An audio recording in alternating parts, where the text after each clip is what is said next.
that nearly brought World War III over Cuba because, God, Cuba had gone communist. And that are now trying to invade surreptitiously Venezuela because it's too left-wing for them. These are the people that brought us the School of Americas, where they trained the death squads of Argentina and the fascist governments that ran Latin America for many years. And if you look into, read some of my writings, read my PhD, but there's a thing called the World Anti-Communist League, which was founded back in the 60s, 70s, by people who'd fled Nazi Germany. They were extreme anti-Semitic, anti-Freemasonic and anti-communist. They had the triple antis. And they then infiltrated Latin American politics, became very top senior advisors to these fascist juntas. They were then inspired and supported by the Americans from the School of the Americas in Georgia, who were like training death squads to go and help them root out and kill all the communists of wherever, Colombia, all these kind of regimes, where the people were saying, well, what about our rights? Like, can I have some food, please? All these rich people with their American cronies and their banana republics were all feasting away with their medals on their chest. And the poor were starving, right? Now, I don't accept that. That's wrong. Liberation theology, the Catholic Church of Latin America was on the job, and it woke up and said, hey guys, this is wrong. These are fascists here. We should be speaking out. And you had some very powerful people. You had the Jesuits who were martyred. They were actually gunned down in a cathedral for daring to speak out about this. And many Catholic intellectuals said, look, hang on, I'm reading the Bible. It doesn't say anywhere we should support the very rich and kill the poor. Hang on, it says the opposite. And I'm with that, I've read my Bible. And so, by the way, did Marx. And if you read Das Kapital, as I'm doing at the moment, I'm halfway through volume 2, he's actually a very committed, authentic Christian in the deeper sense of the term. That's what motivates him and Engels, because they want equality and justice for everybody, not just for the elites. So, I'm sorry, Steve Bannon and I are coming from utterly opposite ends of the universe, as you probably gathered. The fact that he's able to access and leverage, the world's media from his dark empire is not surprising. The voice of people like me is being deliberately squashed by the Steve Bannon empires. And what I discovered recently, which I think really, like a penny dropped, was him talking to groups of very, very wealthy Jewish lobby firms in the American neo-Zionist, world. And he comes out and he's talking to people that are sort of Netanyahu's best friends, who are implementing a policy of repression against the Palestinians and non-acknowledgement of their right to a state, and a continual war against them because, God, some of them are communists, some of them are left-wing, I mean, as chair of the Truth and Reconciliation Commission for the Middle East, I take my impartiality very seriously about Israel and Palestine. I love Israel. I love Israelis. I have many dear friends there, and I've been there several times. I adore it. But I also love the Palestinians. They're also amazing. And, it's a fact of history that the Israelis are probably per head the most intelligent, the most highly qualified, the highest number of PhDs per population of any people on earth, apart from the Palestinians, who are also equally intelligent. And this is something that the Israelis don't seem to realise. They've got this strong dose of arrogance or hubris, which is very worrying for me as a philosopher and a historian. As Herodotus said, hubris is when the empire falls. And I'm seriously worried for Israel because it seems to have got this weird kind of Israeli, arrogant, nationalist, we're the best people in the world, we have more startup companies than anywhere else, we run all the world's data security companies, we have 80% of cyber security, we know the codes for everything you're doing, we set up Facebook, there's a sort of a kind of arrogance creeping into that discourse, which I don't recognise as being authentic Jewish, Judaic theological groundedness in the European Enlightenment tradition that that modern Judaism actually comes from. Rashi would be, what on earth are these people talking about? This arrogance is not appropriate. You see, the whole point of the Bible tradition is humility. And if you read it properly, read the Psalms, read Proverbs. It's about being humble before God. That's the only thing that qualifies, I think, to be authentic follower of this path.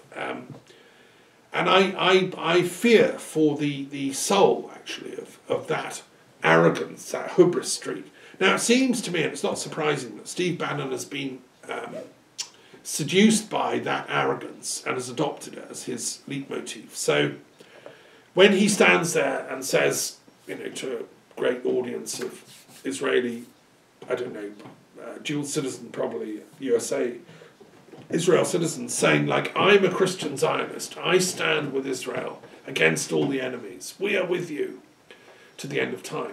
What he's really saying, read the lips, is we want to give you more armaments so that our armament industry flourishes. We want you to go on creating wars and instability so that we can go on buying and selling and running more arms. We want you to create more data security cyber scares so that we can then flourish, and our high-tech industries and yours will be in bed together. We love your rhetoric against Iran because we don't like the Iranians either. God, they're Muslims, right? And so together we're planning World War III. We're trying to work out how we can take them out without Russia and China getting involved and taking us out. It's complicated.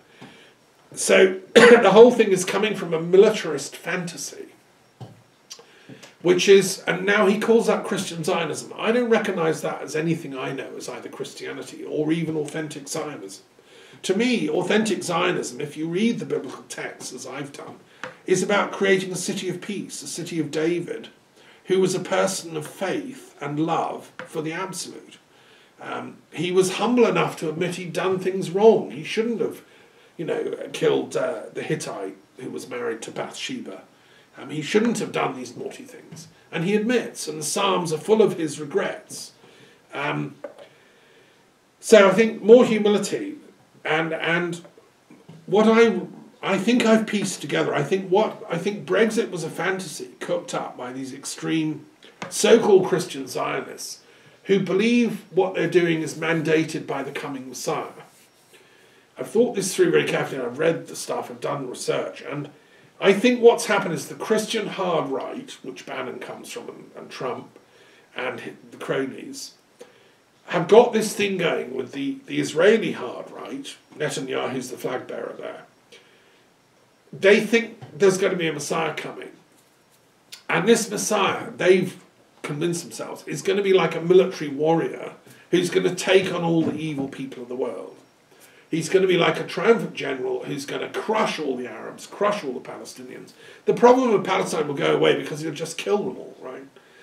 Anyone that stands up against this neo-Zionist American US-Israel alliance will just be incinerated. According to them, this is how they think, by this Messiah who's going to have super weapons from heaven, God knows what, UFO fleets coming down, all with microchips from Microsoft, who are now inventing high-tech weaponry that, can fight in 4 dimensions, whatever.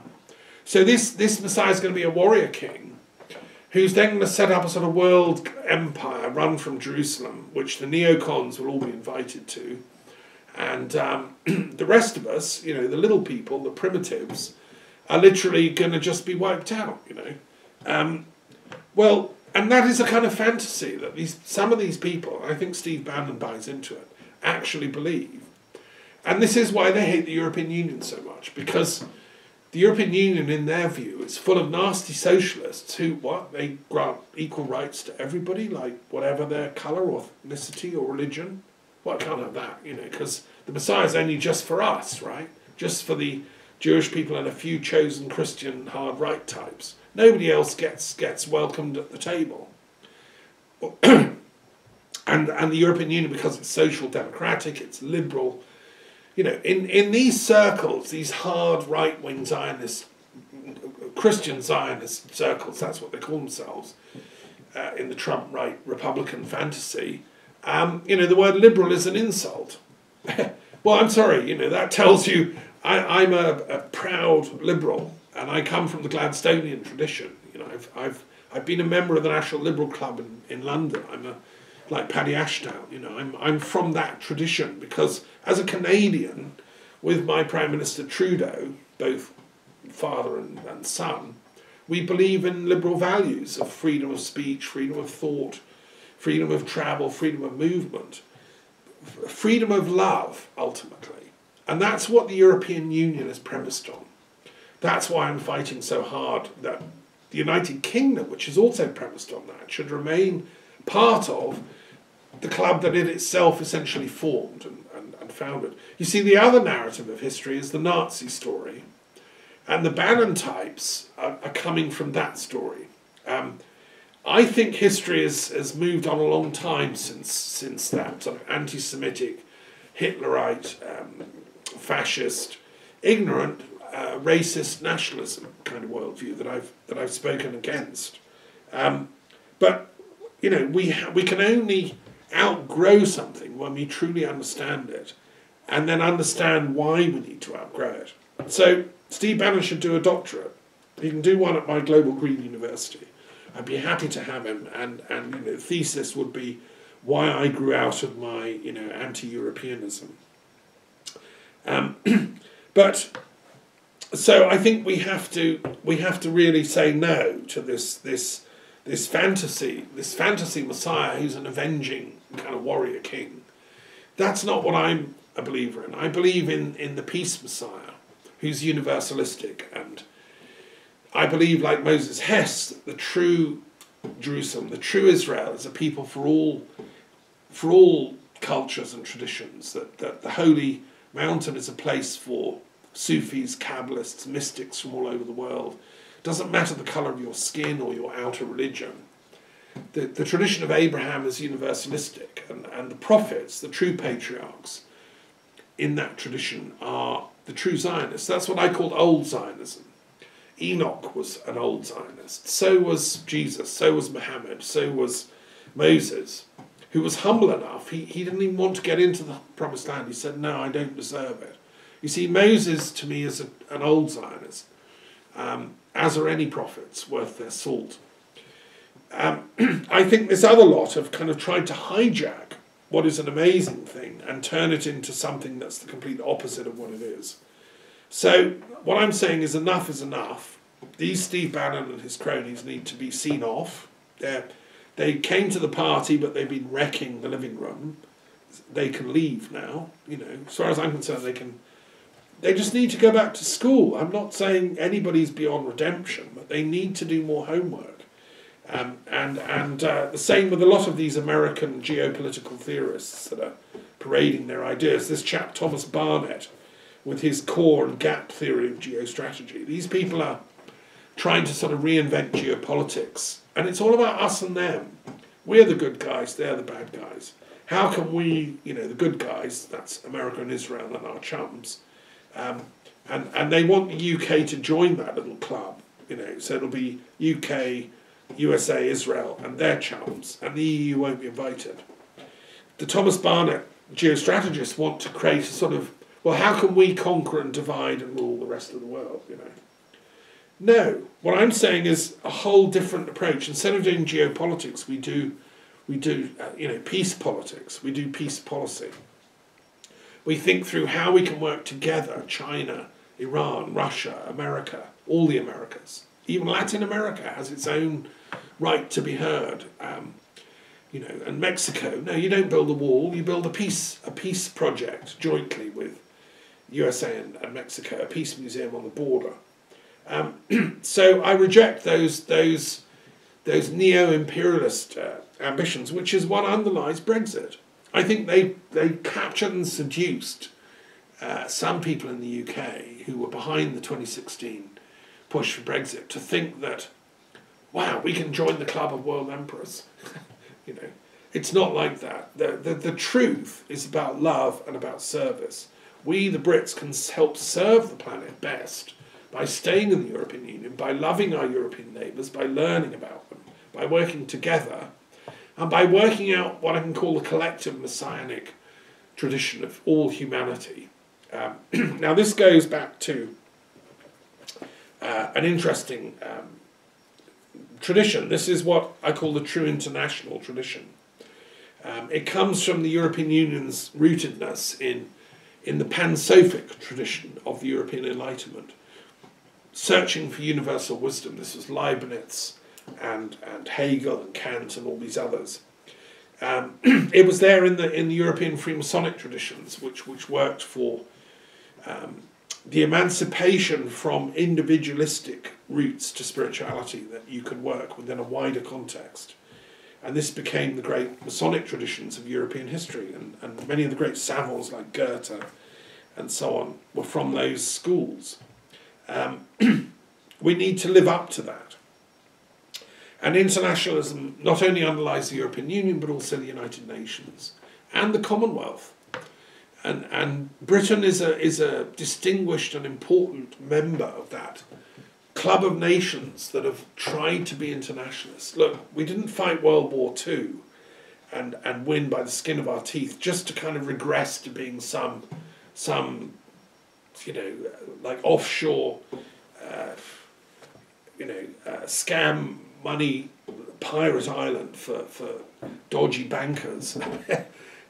We fought because we believed in human rights, because we believed in the Universal Declaration of Human Rights, because H.G. Wells, one of our visionary thinkers of the 30s, wrote the first draft of the Universal Declaration of Human Rights. UNESCO was founded in Britain at a conference in the Methodist Central Hall in London, inspired by Gwilym Davies, who was a Christian from Wales, and as a Welsh, scholar of Welsh history, I researched his life. He was an amazing guy. These are proper visionary internationalists. That's the true heritage of Britain. We shouldn't betray it. So, staying in the European Union for all those reasons means we actualise this true European international rootedness that is our culture at its best. And many of the great thinkers of Britain have always been in Europe. I've mentioned some before from Scotland. Duns Scotus, one of my great heroes. Michael the Scot, another philosopher who helped translate the works of Aristotle, was a philosopher at the court of Frederick II, one of the greatest emperors of the Holy Roman Empire, a great scholar and sage who sponsored dialogue between Christians, Jews and Muslims in Sicily. He was from that wonderful Norman dynasty that ran Sicily and wanted the best of Arabic scholarship, Jewish scholarship and Christian scholarship to blend and work together for the common good.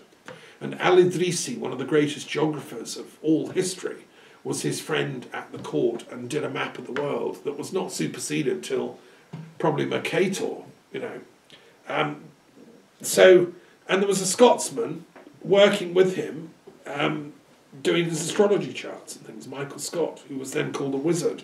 If you have any brains at all, you're called a wizard like John Dee was. Well, of course, we're all wizards. The point I'm making is that's our heritage as Europeans and as true British subjects, We're all wizards. Look at the flourishing of all the great Harry Potter writings and Tolkien and Lord of the Rings and C.S. Lewis. That's the true soul of Britain, is magical. Well, so is Europe as a whole. That's why we belong together. It's a magical blending of higher soul energy. And so that's why, just to kind of finish, that I've been doing my own international work in my own little way. I mean, I'm not I'm just working behind the scenes. But that's why I set up this Truth and Reconciliation Commission for the Middle East. I can't let my friends down in these different Middle East countries, including the Palestinians. I won't let this sort of ignorance trample on their rights. The Kurds also deserve their voice, the Armenians, the problems of Lebanon with its multi-dimensional multi-textuality. I mean, there's again a place where multiple identity theory can solve the conflicts. And the same in Turkey, the Kurds, the Turks, the Armenians, who's a proper Turk. We don't want to go back to this narrow nationalism. A true Turk is someone that lives in Anatolia, this amazing land, who is in love with Rumi, and in love, you know, I've been to Konya, I've sat at the tomb of Rumi, and some of my friends say they think they know who Rumi's current incarnation is. She's a wonderful Sufi elder living in Istanbul that I've met. It's possible. They say she's Rumi's reincarnation. Well, she's on the team. She wrote a wonderful channel thing called The Knowledge Book. This is why I set up the International Institute of Peace Studies and Global Philosophy at the University of London back in '91. Because I'm an internationalist, I believe that philosophy is the route to peace. I believe that by studying all the world's philosophical traditions, we will get to peace ultimately. We will all become Rumis. We're all in love with the beloved, so why need to fight anymore? I've met people of every single culture. I've travelled in 35 countries around the world. I've sat in libraries from Jerusalem to the Vatican to California to Berkeley to the Philippines to Manila to, you know, there's so much beauty in this world, so much love, that we need to get the political discourse much, much more sophisticated. That's why I'm really pleased that Marianne Williamson is standing as an American presidential candidate. May she win in a dream ticket with Bernie Sanders, you know, and may they build the Nonagon. We need magicians to do politics. And this is why I've created the Interfaith Peace Treaty. Because for the first time, I mean, it's come to me to do this, but I'm just a channel, to create a peace treaty so these religions can actually sign up and say, we're not going to fight you anymore. You may be a Muslim, you may be a Shia, you may be a Jewish Orthodox, you may be a conservative Jew, I may be a Druid, you know, I may be a rune master, whatever. We're not going to fight because we all love each other, because love is the supreme law of this universe. And even science now shows that. I mean, I've written books with scientists, and the complexity of the cell, the way that it mirrors, and the way the DNA structuring works, it copies itself. This copying process is how cells do love. They're love-making, these things. I was appointed to my job by Maurice Wilkins, who was a Nobel Prize winner for the co-discovery of DNA, and a very clever man who must have spotted my potential as a young academic to appoint me to this work, which I'm still doing. And to me, there's a correlation between the intricate workings of the human cell and the organic cell, generally life, and what intellectually we need to be doing, which is synthesizing, integrating, and affirming life. What's against us is entropy, which is destruction, which is what the Brexiteers, the break-up people want to do. They want to break up the UK, break up the European Union, smash it, stick a stake in its heart, like Steve Bannon says. You know, these are the mobs of our time. Well, no, sorry, folks. I believe in love, and I believe in syntropy, which is the opposite of entropy. I believe in recognition, the flash of light that goes between illumined hearts when they fall in love, and they do what Christ said, agape. Let's do agape together, folks. You know, let's be in love with each other, all of us. Let's go to the place of wonder that says, I love light. Where does it come from? What is light? And that's where my work comes from. That's where my Peace Institute comes from. It's why I'm now working with the World Intellectual Forum, which is another group, another network of intellectuals from all over the world, different countries. We're trying to create the equivalent to the World Economic Forum, but for bigger thinkers, not just economists. Economics is part of the problem, you know. I mean, it's wonderful. I love it. Das Kapital. Everyone should read it, you know. But and all the other books. But it's limited. We need a bigger intellectual picture, and that's what the World Intellectual Forum is for. That's for people that love truth in all its interconnected transdisciplinarity. And so multiple identity theory also applies to the knowledge fields, as I call them. And I want all the kids of Europe, all the kids of the world, actually, not just Europe. I mean, I want Europe to stay together so that we can help all the other regions of the world, Latin America, you know, the subcontinent of India. I'm trying to organise a kind of gifted and talented scheme in universities around the world, partly through this World Intellectual Forum. And we have a number of projects that are ongoing. If you're interested, just write to me. You know, I'm an available teacher. I'm not one of these arrogant types that hides away. You know, because I'm coming from a place of love, and I believe that the circulation of wisdom at the highest degree of possible illumination is the way out of our problems as a planet, and as our problems as a country, as the UK, and as a region of Europe. The people we're up against are people, they're not bad people necessarily, although some might be. They're simply people who've not thought through the bigger picture. They've not had the fortunate education that I've been very fortunate to have, and other people, you know, other philosophers. I just hope they have the humility to listen, to reflect, and on Tuesday in Parliament to vote down Brexit. The Theresa May ideas of Brexit are ridiculous. They're like third rate. They're not going to fly. They're dreadful. Please don't vote them through. And let's vote as soon as possible for a second referendum. And I will be playing my part in that as a philosopher and intellectual, trying to urge people of the UK to stay in the European Union and to help it with its many problems, you know. Okay, I'm going to finish there. Thank you so much for listening. I hope it's something you've found interesting, and that, you know, as one advances on the enlightenment path, we realise with joy that it's and. Remember Nagarjuna's logic. It's and we're going for here. So I'm going to finish with my call to enlightenment.